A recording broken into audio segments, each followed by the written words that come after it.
Hi friends, Avni किचनमध्ये तुमचं स्वागत आहे। आज आपण पाहूया आंबट तिखट चटपटीत असं कैरीचं लोणचं। ही पहा, एक कैरी घेतली आहे, ती स्वच्छ धुवून पुसून किसून घेतली आहे किसणीने। हे पहा, मस्त किसून घेतली आहे।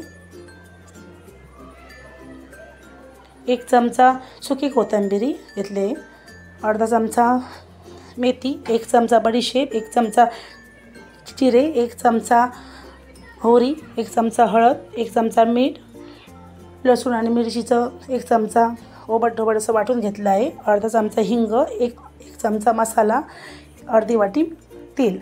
हे पहा, कढईमध्ये आता आपण हे सुके मसाले सर्व घालून घेऊया आणि मस्तपैकी खरपूस भाजून घेऊया। एकदम स्लो गॅस करायचा, खूप छान असं सुवास येईपर्यंत भाजून घ्यायचे। हे लोणचे खूप छान लागते, लोणासोबत तर खूप छान लागते। असं भाजून घ्यायचं खरपूस,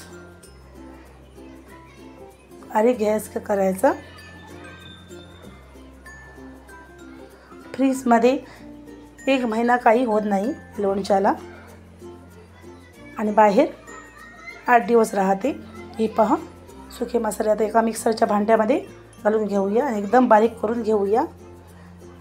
हे पहा, एकदम मस्त झालं आहे, बारीक करून घेतलं आहे।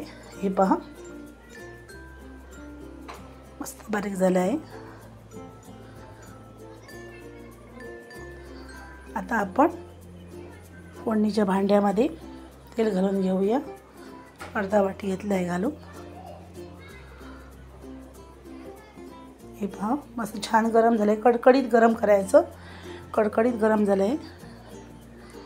हे पहा, एक भांडं घेतलं आहे, त्यामध्ये आता आपण किसलेली कैरी घालूया। हे पहा, आणि सुके मसाले, लसूण आणि मिरची, लसूण मिरची अशी ओबड-धोबड वाटून घ्यायची खलबत्त्यामध्ये आणि एकजीव करून घ्यायचं, मस्तपैकी एकजीव करून घ्यायचं। सर्व मसाले मिक्स व्हायला पाहिजे। त्याच्यामध्ये आपण कडकडीत तेल केलं होतं ना गरम, ते घालून घेऊया।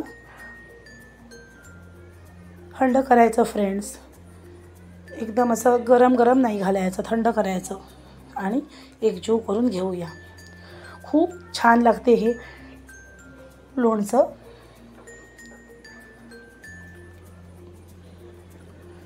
हे पहा, मस्त झाले आहे,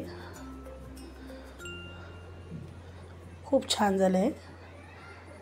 हे पहा, आपल्या किसलेल्या कैरीचं लोणचं खूप छान झालं आहे, मस्त झालं आहे, चटपटीत झालं आहे।